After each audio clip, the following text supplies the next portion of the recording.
आज की इस वीडियो में हम देखेंगे क्लास 12th की पॉलिटिकल साइंस के जो टर्म वन में हमारे पैसेज आने वाले हैं। इसकी हम प्रैक्टिस करेंगे। कुछ इंपॉर्टेंट पैसेज आपको मैं यहाँ पे कराने वाला हूँ। ये पैसेज का वीडियो 1 है। यहाँ पे आपको चैप्टर 1 और चैप्टर 2 से कुछ पैसेज कराऊंगा। आपको पैसेज को ध्यान से देखना है, समझना है और किस तरीके से उसके आंसर करने होते हैं ये आपको यहाँ पे बताया जाएगा। तो वीडियो को बहुत ध्यान से देखें और सैम्पल पेपर एक बार जरूर देख लो। सैम्पल पेपर की वीडियो बना रखी है, पार्ट 1, पार्ट 2, पार्ट 3, 3 वीडियो बनाई है टोटल। उसमें आपको पूरा ये बता रखा है कि आपका टर्म 1 का एग्जाम जो है वो कैसा आएगा सीबीएसई का, क्योंकि सीबीएसई ने इंग्लिश में दे रखा था सैम्पल पेपर, हमने उसको ट्रांसलेट हिंदी में करके बताया हुआ है। लिंक आपको डिस्क्रिप्शन में दे दूंगा, अगर आपने नहीं देखा है तो आप डिस्क्रिप्शन में जाइए, वहां से देख सकते हैं। एक कथन और कारण वाले क्वेश्चन भी आने वाले हैं आपके, तो कथन और कारण वाले आपके पेपर में आएंगे, तो ये क्वेश्चन भी मैं आपको प्रैक्टिस सेट करा दूंगा पूरा। आप इन्हें भी ध्यान से देख सकते हैं, लेकिन इससे पहले ये वीडियो जरूर देख लें कि कथन और कारण को करना कैसे होता है, ठीक है? तभी आपको आगे की वीडियो समझ में आएगी। तो चलिए वीडियो को स्टार्ट करते हैं, सीधा क्वेश्चन पे आते हैं। ये आपके सामने पहला पैसेज है, ये है पैसेज 1। इसको ध्यान से एक बार पढ़ लो। देखो, वैसे बेस्ट तरीका पैसेज को करने का ये होता है कि अगर आपने एनसीईआरटी पढ़ी है तो आपको पता है एनसीईआरटी से ही क्वेश्चन आने हैं, तो आप सीधा पैसेज को ना पढ़ते हुए क्वेश्चन को पहले पढ़ो। क्वेश्चन को पढ़ के आपको उसका आंसर देने का प्रयास करना है। अगर फिर भी आपको आंसर नहीं मिलता तब आपको पैसेज पे आना होता है। लेकिन अभी हमारे पास टाइम है तो चलो इसको हम आराम से पढ़ लेते हैं और समझ लेते हैं। ये एग्जाम में ऐसा करना होता है, ठीक है? मान लो एग्जाम में कई बार टाइम नहीं होता है, तब आप इस तरीके को अपना सकते हो, टाइम बचेगा और सही तरीके से क्वेश्चन को कर पाओगे। देखते हैं। गुटनिरपेक्ष आंदोलन के नेता के रूप में शीत युद्ध के दौर में भारत ने 2 स्तर पर अपनी भूमिका निभाई। यहाँ पे मैंने हाईलाइट कर रखा है, लेकिन पेपर में आपको हाईलाइट नहीं मिलेगा। एक स्तर पर भारत ने सजग और सचेत रूप से अपने आप को दोनों महाशक्तियों से अलग रखा। दूसरा क्या करा, भारत ने जो नए उपनिवेश, मतलब जो नए नए देश आजाद हो रहे थे उपनिवेशों से, उनको भी महाशक्तियों के खेमे में जाने का उन्होंने क्या करा, भारत ने विरोध किया। भारत की नीति ना तो नकारात्मक थी और भारत की नीति ना ही निष्क्रिय थी, यानी कि हम ना तो नेगेटिव हमारी नीति थी और ना ही निष्क्रिय थी। भारत हमेशा सक्रिय रहा है, ये आपको पता होगा। नेहरू ने विश्व को याद दिलाया कि गुटनिरपेक्षता कोई पलायन की नीति नहीं है। पलायन का मतलब भागना होता है, एक जगह से दूसरी जगह जाना होता है। गुटनिरपेक्ष का मतलब ये नहीं है कि हम पलायन कर रहे हैं विश्व के मामलों से, ठीक है? इसके विपरीत भारत शीत युद्धकालीन प्रतिद्वंद्विता की जकड़ को ढीली करने के लिए अंतर्राष्ट्रीय मामलों में सक्रिय रूप से हस्तक्षेप करने का पक्ष में था। भारत ने दोनों गुटों के बीच मौजूद मतभेदों को कम करने की कोशिश की और इस तरह उसने इन मतभेदों को पूर्णव्यापी युद्ध का रूप लेने से रोका। तो ये पैसेज पढ़ के आपको इतना समझ में आ गया होगा कि ये चैप्टर 1 से है, गुट निरपेक्ष वाले टॉपिक से है। तो ये सारी चीजें आपको समझ में आ गई होगी। चलिए अब क्वेश्चन को देखते हैं और क्वेश्चन में क्या पूछा गया उसको करने का प्रयास करते हैं। क्वेश्चन हमारे सामने है कि गुट निरपेक्ष आंदोलन के नेता के रूप में शीत युद्ध के दौर में भारत ने किन 2 स्तर पर अपनी भूमिका निभाई थी। ऑप्शन में देखिए, भारत खुद को दोनों महाशक्तियों की खेमेबंदी से अलग रखा, बिल्कुल सही है, पहला पॉइंट ए आपका सही है। बी पे चलते हैं। भारत ने उपनिवेशों के चुंगल से मुक्त हुए नव स्वतंत्र देशों को महाशक्तियों के खेमे में जाने का विरोध किया, ये भी आपका सही है। यानी ए भी सही है, बी भी सही है। तो आंसर क्या हो जाएगा हमारा? सी। ए एंड बी दोनों दोनों ही सही है। अगला क्वेश्चन देखो ध्यान से, भारत से संबंधित कौन सा कथन सही नहीं है। अब यहाँ पे आपको फोकस करना है, कौन सा कथन सही नहीं है, ठीक है? सही नहीं है, चलिए देखते हैं। भारत शीत युद्धकालीन प्रतिद्वंद्विता की जकड़ ढीली करने के लिए अंतर्राष्ट्रीय मामलों में सक्रिय रूप से हस्तक्षेप करने के पक्ष में था। यह आपको पता होगा कि भारत ने हमेशा क्या किया कि दोनों महाशक्तियों के बीच में जो विवाद था उसको कम करने का प्रयास किया, एक्टिव था भारत। तो पॉइंट ए हमारा ठीक है। नेक्स्ट है कि गुटनिरपेक्षता पलायन की नीति नहीं थी, ये भी अभी जस्ट हमने अभी पैसेज में पढ़ा था। यस, ये भी हमारा पॉइंट ठीक है। भारत ने दोनों गुटों के बीच मौजूद मतभेदों को कम करने की कोशिश की, प्रयास किया, ये भी हमारा ठीक है। बट देखिए, यहाँ पे क्वेश्चन में आपसे ये पूछा है कि कौन सा सही नहीं है। ये तो सही है, ए भी सही है, बी भी सही है, सी भी सही है, लेकिन हमको क्या बताना है कौन सा सही नहीं है। जब ये 3 सही है तो जाहिर सी बात है ऑप्शन डी हमारा आंसर हो जाएगा। ऑप्शन डी को भी पढ़ लेते हैं। भारत की नीति नकारात्मक और निष्क्रिय थी, जबकि ऐसा नहीं था। भारत की नीति ना तो नकारात्मक थी और ना ही निष्क्रिय थी। तो यहाँ पे ये ऑप्शन बिल्कुल ही गलत है, ऑप्शन डी, और गलत ही हमको पहचानना था, तो आप आराम से आंसर कर दोगे ऑप्शन डी। नेक्स्ट पैराग्राफ को पढ़ते हैं, पैसेज को पढ़ते हैं। यहाँ पे देखते हैं, गुट निरपेक्षता की प्रकृति जो इसका नेचर है वो धीरे धीरे बदली, यानी गुट निरपेक्षता की प्रकृति धीरे धीरे बदली है। इसमें आर्थिक मुद्दों को अधिक महत्व दिया जाने लगा। बेलग्रेड में हुए पहला सम्मेलन जो 1961 में बेलग्रेड में गुट निरपेक्ष आंदोलन का, नॉन अलाइनमेंट मूवमेंट का पहला सम्मेलन जो हुआ था, उस समय आर्थिक मुद्दे ज्यादा महत्वपूर्ण नहीं थे, ठीक है? 1961 में आर्थिक मुद्दे महत्वपूर्ण नहीं थे। सन 1970 के दशक के मध्य तक, यानी 1975 के आसपास की बात करें, मध्य मतलब 1970 के दशक का मध्य मतलब 1975 हो जाएगा, ठीक है। 1975 तक आर्थिक मुद्दे धीरे धीरे प्रमुख होने लगे थे। तो ये पॉइंट आपको याद रखना है, स्टार्टिंग में नहीं थे लेकिन बाद में होने लगे। इसके परिणाम स्वरूप गुटनिरपेक्ष आंदोलन आर्थिक दबाव समूह भी बन गया और सन 1980 के दशक के उत्तरार्ध तक नव अंतर्राष्ट्रीय आर्थिक व्यवस्था को बनाए चलाए रखने के प्रयास धीरे धीरे कम होने लगे थे। आपको पता होगा कि इसका कारण यह था कि जो विकसित देश थे वो क्या करते थे, इनका विरोध करते थे गुटनिरपेक्ष देशों का, ठीक है। विकसित देश एक सुर में इसका विरोध करने लगे थे, जबकि जो गुटनिरपेक्ष देश है उनको ऐसे विरोध को झेलना पड़ा और अपनी एकता को बनाए रखने के लिए काफी मेहनत भी करनी पड़ी। तो यहाँ पे पैसेज आपको समझ में आ गया। अब चलिए देखते हैं क्वेश्चन को।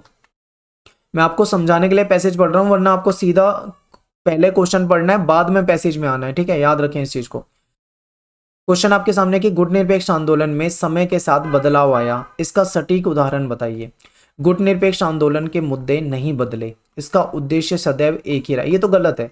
आपको पता है कि अभी अभी जस्ट पैसेज में क्या पढ़ा कि 1961 के समय में आर्थिक मुद्दे महत्वपूर्ण नहीं थे, लेकिन 1975 के आसपास आर्थिक मुद्दे महत्वपूर्ण हो गए, यानी कि बदलाव तो हुआ है। बट ऑप्शन ए क्या कह रहा है कि गुटनिरपेक्ष आंदोलन के मुद्दे नहीं बदले, इसका उद्देश्य क्या था, सदैव एक ही रहा। गलत, बिल्कुल गलत है। बी पे आते हैं। गुटनिरपेक्ष आंदोलन में प्रारंभ में आर्थिक मुद्दे इतने महत्वपूर्ण नहीं थे, परंतु 1970 के दशक के में आर्थिक मुद्दे प्रमुख हो चुके थे। ये भी ठीक है, वैसे दशक के मध्य आना चाहिए था यहाँ पे, मध्य। बाकी अगर मध्य नहीं भी टाइप करा तो भी कोई दिक्कत नहीं, आपको आंसर समझ में आ गया होगा। आगे देखिए, भारत ने दोनों गुटों के बीच मौजूद मतभेदों को कम कराने की कोशिश की, ये ठीक है। लेकिन यहाँ पे क्या पूछा जा रहा है, यहाँ पे बदलाव के बारे में पूछा जा रहा है। तो ये सी पॉइंट ठीक है, बट ये बदलाव नहीं है, ठीक है। ये पहले से ही भारत का हमेशा से रहा था। भारत की नीति नकारात्मक और निष्क्रिय थी, इसका भी इससे कोई कनेक्शन नहीं है। तो यहाँ पे जो सबसे सटीक उदाहरण आपसे पूछा है ना, तो वो आपका बी बनेगा, सबसे सटीक एग्जैक्ट बिल्कुल बी बनेगा, ठीक है। तो इस तरीके से आप यहाँ पे कर सकते हो। नेक्स्ट क्वेश्चन है कि गुटनिरपेक्ष देश जो थे इनका विरोध किसने किया था। ऑप्शन में है अल्प विकसित देशों ने। अब देखिए, अल्प विकसित देश तो ज्यादातर देश गुटनिरपेक्ष में अल्प विकसित देश ही थे, तो ये खुद का विरोध क्यों करेंगे, तो ए आपका गलत है। बी है विकसित देशों ने, सी है विकासशील देशों ने, डी है इनमें से कोई भी नहीं होगा। और विकासशील देश भी नहीं होगा क्योंकि गुटनिरपेक्ष के बहुत सारे देश विकासशील थे। यानी सीधा सीधा आंसर क्या हो जाएगा हमारा, विकसित देश, यानी कि बी ऑप्शन क्या हो जाएगा हमारा यहाँ पे सही हो जाएगा। नेक्स्ट क्वेश्चन है, इसे ध्यान से देखो। पैसेज 3 है, पैराग्राफ 3। सोवियत प्रणाली पर नौकरशाही का शिकंजा कसता चला गया। ये प्रणाली सत्तावादी होती गई। सत्तावादी मतलब जो सत्ता में बैठे हुए हैं, बस वो अपना अपना फायदा देख रहे हैं, जनता को कोई फायदा नहीं पहुंचने दे रहे, इसका मतलब है सत्तावादी। नागरिकों का जीवन जो था कठिन होता चला गया। लोकतंत्र और अभिव्यक्ति की आजादी नहीं होने के कारण लोग अपनी असहमति चुटकुले और कार्टूनों से व्यक्त करते थे। सोवियत संघ की अधिकांश संस्थाओं में सुधार की जरूरत थी। सोवियत संघ में एक दल यानी कि कम्युनिस्ट पार्टी का शासन था। जो मैं पैसेज में पढ़ रहा हूं ध्यान से सुनते हुए चलो। और इस दल का सभी संस्थाओं पे गहरा अंकुश था। यह दल जनता के प्रति जवाबदेह नहीं था। जनता ने अपनी संस्कृति को बचाए रखने के लिए 15 गणराज्यों को आपस में मिलाकर सोवियत संघ बनाया था, ठीक है। लेकिन पार्टी ने जनता की इच्छा को पहचानने से इनकार कर दिया था। हालांकि सोवियत संघ के नक्शे में रूस सोवियत संघ के, ठीक है, 15 गणराज्यों में से एक था, लेकिन रूस की सबसे ज्यादा चलती थी। लेकिन वास्तविक मामले में देखें तो रूस का ही प्रभुत्व हर जगह था। अन्य क्षेत्रों की जनता अपने आप को उपेक्षित और दमित महसूस करती थी। तो यहाँ पे पैसेज को पढ़ के आपको इतना समझ में आ गया होगा कि चैप्टर 2 से है, यूएसएसआर यानी सोवियत संघ से रिलेटेड है, उसकी संस्था की जो कमियां हैं उससे रिलेटेड है, कि कुछ नेगेटिविटी जो है वो बताई जा रही है यहाँ पे। इतना तो आपको समझ में आ गया। अब चलते हैं क्वेश्चन पे। सोवियत प्रणाली से संबंधित कौन सा कथन सही नहीं है। सोवियत प्रणाली से संबंधित कौन सा कथन सही नहीं है। ये प्रणाली सत्तावादी होती गई, ये तो सही है। सोवियत प्रणाली पर नौकरशाही का शिकंजा कसता चला गया, ये भी सही है। नागरिकों का जीवन अच्छा हो गया। अब यहाँ पे देखो, आपको पता लग गया होगा कौन सा गलत है। देखो, सत्तावादी हो गई, ए सही है, बी सही है, ठीक है। लेकिन ये जो सी पॉइंट है बिल्कुल गलत है। नागरिकों का जीवन अच्छा थोड़ी हुआ था, बल्कि नागरिकों का जीवन तो बहुत ज्यादा कठिन हो गया था। लोग बिल्कुल मतलब उपेक्षित दमित महसूस करने लगे थे। उनको बहुत तरह की समस्याएं थी, अभिव्यक्ति की आजादी नहीं थी। धीरे धीरे मतलब विकास जो था वहां पे, विकास धीरे धीरे मतलब पहले एक टाइम पे था जब विकास था, सब कुछ सही था। अब यहाँ पे बिल्कुल मतलब दुर्गति होती जा रही थी लोगों की, आप ऐसा कह सकते हो। तो यहाँ पे सी पॉइंट आपका सही नहीं है, और आपको यही पहचानना था कि कौन सा पॉइंट सही नहीं है।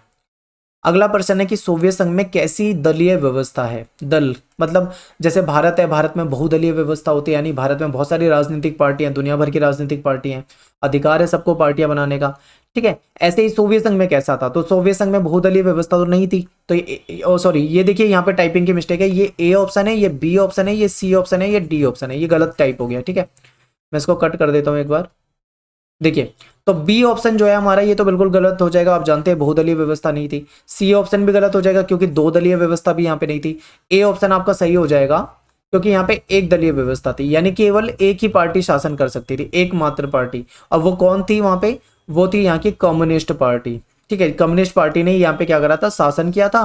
और ठीक है, एक पार्टी कम्युनिस्ट पार्टी का शासन था, ये हमने जान लिया। तो आगे क्वेश्चन देखिए, सोवियत संघ कितने गणराज्यों को आपस में मिला के बना था। देखिए, वैसे तो ये 15 गणराज्यों को आपस में मिला के बना था, तो ऑप्शन हमारा यहाँ पे 15 सही हो जाएगा। लेकिन कई बार पेपर में ऐसे भी पूछा जा सकता है कि उन 15 गणराज्यों में सबसे ज्यादा प्रभुत्व किसका था। नेक्स्ट क्वेश्चन को ध्यान से देखो, सोवियत संघ के 15 गणराज्यों में से किसका सबसे अधिक प्रभुत्व था, तो यहाँ पे रूस था। ठीक है, 15 गणराज्य थे टोटल, लेकिन रूस की सबसे ज्यादा चलती थी, इसीलिए बाकी के जो 14 गणराज्य थे वो अपने आप को दमित और उपेक्षित महसूस करते थे। तो ये हो जाएगा। ठीक है, ये हो गया हमारा। और अब आते हैं नेक्स्ट पैसेज पे, लास्ट पैसेज पे। साम्यवाद के पतन के बाद सोवियत संघ के गणराज्य एक सत्तावादी समाजवादी व्यवस्था से लोकतांत्रिक, यानी समाजवादी व्यवस्था को छोड़ के लोकतांत्रिक पूंजीवादी व्यवस्था के कष्टप्रद संक्रमण से गुजरे। रूस, मध्य एशिया के गणराज्य और पूर्वी यूरोप के देशों में पूंजीवाद की ओर संक्रमण का एक खास मॉडल अपनाया गया था, जिसको क्या कहा जाता है, शॉक थेरेपी कहा जाता है। अब देखिए, कुछ बच्चे कमेंट करते हैं कि शॉक थेरेपी टॉपिक आपने लास्ट ईयर की वीडियो में नहीं पढ़ाया। देखिए, डिलीट था पिछले साल, तो इसके लिए आपको शॉक थेरेपी हिंदी में समझना है तो आपको 3 साल पुरानी वीडियो जो है मेरी, उस वीडियो को देखना पड़ेगा, क्योंकि उस समय कोई टॉपिक डिलीट नहीं था। A to Z NCERT based video है वो, वहां देखिए, shock therapy A to Z अच्छे से समझा रखा है, बिल्कुल सारे टॉपिक समझाए हुए हैं। तो आप पुरानी वीडियो देखो। ठीक है, शॉक थेरेपी ये हो गया। शॉक थेरेपी की बात करें तो इससे रिलेटेड कई बार क्वेश्चन आते हैं, इसको मैं आपको आगे बता दूंगा। आगे देखिए, भूतपूर्व दूसरी दुनिया, यानी जो पहले दूसरी दुनिया के देश थे, सोवियत संघ के देश थे, इन्होंने शॉक थेरेपी की, इनमें मतलब जो शॉक थेरेपी अपनाया गया था, इसकी गति जो थी वो अलग अलग जगहों पे अलग अलग तरीके से थी, लेकिन इसकी दिशा और चरित्र जो थे वो एक जैसे थे। हर देश को ये निश्चित हो गया था कि अब पूंजीवादी अर्थव्यवस्था की तरफ ही मुड़ना है, यानी कि सोवियत संघ के दौर में जो भी संरचना थी, पहले समाजवाद, साम्यवाद, जो भी राज्य वाली व्यवस्था थी, वो सब कुछ खत्म होनी थी। अब सब कुछ कैसा होना था, नए तरीके से ढालना था पूंजीवादी व्यवस्था के अनुसार। शॉक थेरेपी की सर्वोपरि मान्यता थी कि मिल्कियत का सबसे प्रभावी रूप निजी स्वामित्व होगा, यानी शॉक थेरेपी में सबसे ज्यादा ये माना जाता था कि अब सब कुछ जो भी होगा, मिल्कियत जो भी होगा, व्यवस्था जो भी होगी, वो निजी स्वामित्व होगा। और निजी स्वामित्व किस में होता है, आप सभी जानते हैं कि ये पूंजीवाद में होता है। साम्यवाद में क्या होता है, राज्य का स्वामित्व होता है, यानी साम्यवाद समाजवाद में राज्य के पास ही सारी शक्तियां होती है, उसी के पास सारी संपत्ति होती है। लेकिन निजी पूंजीवाद में क्या होता है, निजी हाथों में भी सब कुछ होता है, बहुत कुछ होता है। ठीक है, ये। और इसके अंतर्गत राज्य की संपदा का निजीकरण करना था, व्यवसायिक स्वामित्व के ढांचे को बिल्कुल मतलब नए तरीके से बदलना था। ठीक है, और सब कुछ कैसे बदलना था, पूंजीवादी व्यवस्था के अनुसार बदलना था। सामूहिक फार्म को निजी फार्म में बदलना था, और जो पहले समाजवादी तरीके से खेती होती थी उसको बदल के अब पूंजीवादी तरीके से खेती होनी है, यानी मशीनों का ज्यादा इस्तेमाल करना है। तो ये सब था, मैंने थोड़ा सा एक्सप्लेन कर दिया है, बट इसे इतना कुछ नहीं करना, बस आपको पैसेज को एक बार देख लेना है और फिर आ जाना है सीधा क्वेश्चन पे। साम्यवाद के पतन के बाद पूर्व सोवियत संघ के गणराज्यों ने किस व्यवस्था को अपनाया, तो यहाँ पे हो जाएगा पूंजीवादी व्यवस्था। ठीक है, वैसे यहाँ पे लोकतंत्र भी आएगा, लोकतांत्रिक और पूंजीवादी व्यवस्था। ठीक है, लेकिन यहाँ पे अभी सटीक आंसर की बात करें तो सी ही होगा, क्योंकि यहाँ पे सीधा सीधा व्यवस्था की बात बताई जा रही है, तो पूंजीवादी। ठीक है, नेक्स्ट है कि शॉक थेरेपी का मॉडल किसके द्वारा निर्देशित किया गया था, विश्व बैंक और अंतर्राष्ट्रीय मुद्रा कोष, विश्व बैंक और विश्व स्वास्थ्य संगठन, विश्व बैंक और यूनिसेफ, और इनमें से कोई नहीं। तो ये था ए, विश्व बैंक और अंतर्राष्ट्रीय मुद्रा कोष के द्वारा। नेक्स्ट है कि शॉक थेरेपी की सर्वोपरि मान्यता क्या थी, इसकी मान्यता सबसे महत्वपूर्ण ये थी कि सब कुछ अब जो होगा वो क्या होगा, निजी स्वामित्व होगा। ठीक है, निजी स्वामित्व। तो इस तरीके से हमारा ये पैसेज जो है वो खत्म हो जाता है, और बहुत ही जल्दी मैं आपके लिए एक कोर्स लेके आ रहा हूँ पॉलिटिकल साइंस का। ठीक है, आपको हमारी ऐप में पेड कोर्स मिल जाएगा, क्योंकि हर साल हम ई बुक लेके आते थे, बट इस साल टर्म 1 के लिए ई बुक नहीं ला रहे हैं, एक पेड कोर्स लेके आएंगे जिसमें आपको ये पूरा जो आपका सैंपल पेपर है, बिल्कुल उस तरीके से क्वेश्चन बनाए मैंने, जिसमें आपको पूरे चैप्टर की समराइज तरीके से पूरा चैप्टर समझा दिया जाएगा। उसमें सारे इंपॉर्टेंट पैसेज करा दिए जाएंगे चैप्टर वाइज, सारे इंपॉर्टेंट कार्टून करा दिए जाएंगे, सारे इंपॉर्टेंट मैप करा दिए जाएंगे।